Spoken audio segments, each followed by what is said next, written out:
ओम शांति। आज आपने देखा होगा हम सोने चांदी को शुद्ध करते हैं।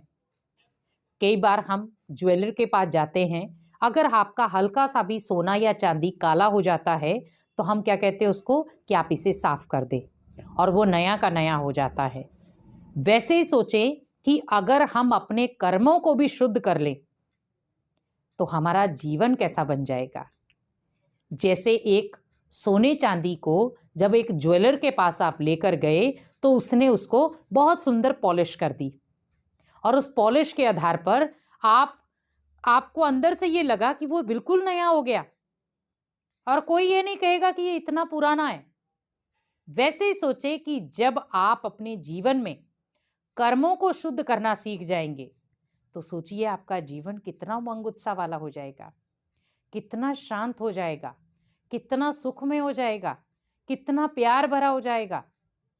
तो ऐसे ही हमें जो भी हम कर्म कर रहे हैं उनका शुद्धिकरण जरूर करें, क्योंकि अगर हम एक एक कर्म को शुद्ध करना सीख जाएं तो हमारे जीवन में जो रुकावटें आती हैं, परेशानियां आती हैं, दुख आता है, चिंताएं आती हैं, वो सब धीरे धीरे मिटना शुरू हो जाएंगी। क्योंकि आज कहीं ना कहीं उनका कारण ही है हमारे कर्मों की अशुद्धि। और आपने देखा होगा कई बार हम रोते हैं, चिल्लाते हैं और कई बार हम इतना दुख में होते हैं कि हमें स्ट्रेस भी हो जाता है, हम डिप्रेशन में चले जाते हैं। कोई हमें प्यार करने वाला भी होता है तो भी हमें महसूस नहीं होता और कई बार हम सामने से कह देते हैं कि कोई मेरे से प्यार करता ही नहीं है। अब सोचिए कि ये शब्द जो हम यूज कर रहे हैं वो कहीं ना कहीं हमारी ही कर्मों की देन है। हमें कोई प्यार क्यों नहीं कर रहा? क्योंकि हमने भी किसी को प्यार नहीं दिया है तो हमें रिटर्न भी नहीं आएगा। हम कई बार सोचते हैं कोई मुझे सम्मान दे तो उसके लिए पहला कदम आपका होगा, आपको सामने वाले को सम्मान देना होगा तो आपका वो सम्मान करेगा। लेकिन अगर हम इस ईगो में जिए कि पहले वो सम्मान करे तो मैं सम्मान करूं, तो फिर तो कोई भी नहीं एक दूसरे का सम्मान कर सकता।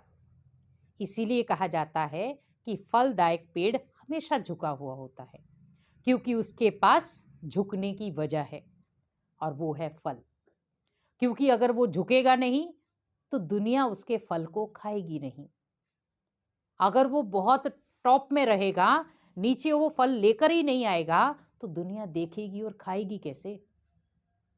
इसीलिए आपने देखा होगा जो भी हम फलदायक पेड़ देखते हैं वो सब झुके रहते हैं। वैसे अगर आपके जीवन में बहुत सारी विशेषताएं हैं तो आप उन विशेषताओं को आगे बढ़ाएं। झुकना ये नहीं होता कि हम कोई हमें मार भी रहा है तो भी हम झुकते रहे, सहन करते रहे। कोई हमें गलत भी बोल रहा है तो भी हम सहन करते रहे। सहन करना भी एक हद तक है, लेकिन आप ये नहीं है कि उसने एक्शन दिया तो आप भी रिएक्शन करें, नहीं, क्योंकि वो समझदारी नहीं है। आपके कर्म अगर शुद्ध हैं तो दुनिया आपके कर्मों को अशुद्ध बनाने में भी तैयार है। जैसे कोई व्यक्ति सोचता है कि मुझे आज के बाद कभी लड़ाई नहीं करनी है, तो उसने क्या सोचा? मुझे अपने कर्मों को शुद्ध बनाना है। अब ऐसा सरकमस्टांस कई बार पैदा हो जाता है कि उस समय वो ना चाहते भी व्यक्ति उसके ऊपर गाली गलौज, अपमान, उल्टे सुल्टे बोल रहा है। और जहां पर उसने सोचा क्या था, मुझे किसी को भी गुस्सा नहीं करना है, किसी को भी अपमानजनित बोल नहीं बोलने हैं। लेकिन अब वो सामने वाला व्यक्ति कुछ ना कुछ बोलता ही चला जा रहा है, तो फिर क्या हुआ?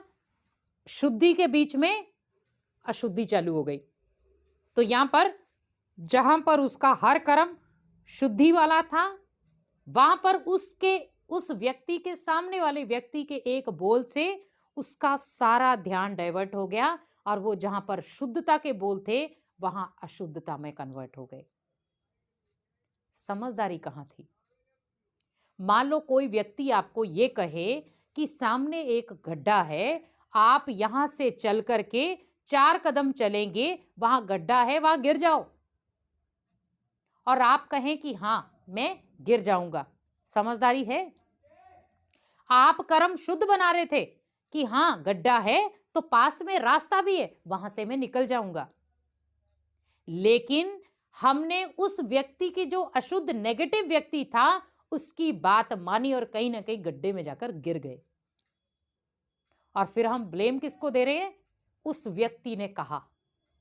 पहले सोचो, उसने आपको कहा तो आपके पास भी तो भगवान ने बुद्धि दी है, आप भी तो उसको सोच सकते थे। आप उस कर्म को करने से पहले भी सोच सकते थे, लेकिन करने के बाद आप सोच रहे हैं कि मैंने उस व्यक्ति का कहना ही क्यों माना। तो वहां पर हम किसी व्यक्ति को ब्लेम नहीं दे सकते। कर्म आपका था, सोच आपकी थी, बुद्धि आपकी थी, तो जजमेंट किसकी होगी? आपकी।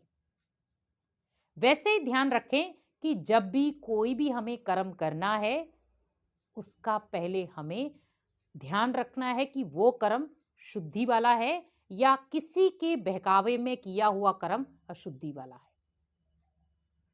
क्योंकि आज बहुत सारी आत्माएं हैं जो आपके हर कर्म जो शुद्ध कर रहे हो उसको वो अशुद्धि में कन्वर्ट कर देंगी। आज मान लो आप सदा खुश रहने वाले हैं, तो दुनिया आपको क्या कहेगी कि आप हमेशा खुश कैसे रह लेते हो, आपके जीवन में इतनी प्रॉब्लम आती फिर भी आप खुश रहते हो। तो वो आप देख सकते हैं कि कहीं ना कहीं वो आपसे कुछ सीख तो रही है, लेकिन आपको अब वो अशुद्धि मीन्स आपको दुख दर्द में भी देखना चाहती है। अब आप वहां पर अपना स्टेमिना स्टोर कर दें, स्ट्रांग बना लें कि मुझे बिल्कुल भी किसी की भी बातों से अपनी खुशी को गायब नहीं करना है।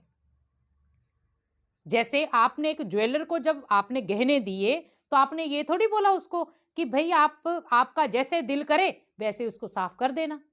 लेकिन हम उसको क्या बोलकर आते हैं कि इसको अच्छे से साफ करना, इसके एक एक कोने को अच्छे से साफ करना। तो सोचिए कि जब एक पहनने वाले गहने के ऊपर हमारा इतना ध्यान एकत्रित हो जाता है कि उसको अच्छे से साफ करना है, तो फिर कर्मों को क्लीन क्यों नहीं कर पा रहे हम? क्योंकि वो भी तो मेरे ही है ना। कर्म अच्छे होंगे, शुद्धता वाले होंगे तो खुशी देंगे, सभी को प्यार देंगे। लेकिन वही कर्म अगर दुख दर्द वाले होंगे तो वो आपका अशुद्धिकरण भी करेंगे, क्योंकि बहुत सारी अशुद्धि माइंड में भी आ जाएगी। और फिर उस अशुद्धि के कारण ही हम कई बार कहते हैं करना नहीं चाहते थे लेकिन हो गया। अब मान लो अगर ज्वेलर आपको कह दे कि मैं आपके गहने को बिगाड़ना नहीं चाहता था लेकिन बिगड़ गया, आपका रिएक्शन क्या होगा उस समय? क्या आप उस बात को बर्दाश्त कर पाएंगे? आपके लाखों के गहने खराब हो गए। तो जब सोचिए कि आपको अपने शरीर के जो एक गहने हैं, भले वो सोने चांदी के हैं, वो खराब हो जाते हैं तो हम तिल मिला जाते हैं। लेकिन यहां पर अगर आपके कर्म खराब हो रहे हैं तो हमें कोई फर्क नहीं पड़ रहा। हमारे कर्म अगर रॉन्ग रास्ते में हम जा रहे हैं तो भी हमें फर्क नहीं पड़ रहा। क्यों? क्योंकि कहीं ना कहीं हमारे कर्मों की हमें पहचान नहीं हो रही। तो बस हमें थोड़ा सा ध्यान रखना है कि अगर हमें कर्मों की परिभाषा को समझना है कि कौन से कर्म शुद्ध हैं और कौन से कर्म अशुद्ध हैं, तो आप कभी भी अपने कर्मों को अशुद्धि में नहीं लेकर आएंगे। हमेशा अपने कर्मों को आप शुद्ध रखेंगे और शुद्ध और श्रेष्ठ कर्म ही आपके जीवन की जमा पूंजी हैं, क्योंकि वो कहीं ना कहीं आपके आगे बढ़ने का एक रास्ता खोलते हैं। जब आप कोई श्रेष्ठ कर्म करते हैं तो आपके कई बंद रास्ते भी खुल जाते हैं, और कई बार वही कर्म आप कोई उल्टे करते हैं तो खुले हुए रास्ते भी आपके बंद हो जाते हैं। तो ये ध्यान रखें कि हमें अपने कर्मों को शुद्ध बनाना है, प्योर बनाना है, तब जाकर के हमारे जो कर्मों के हिसाब किताब है वो कंप्लीट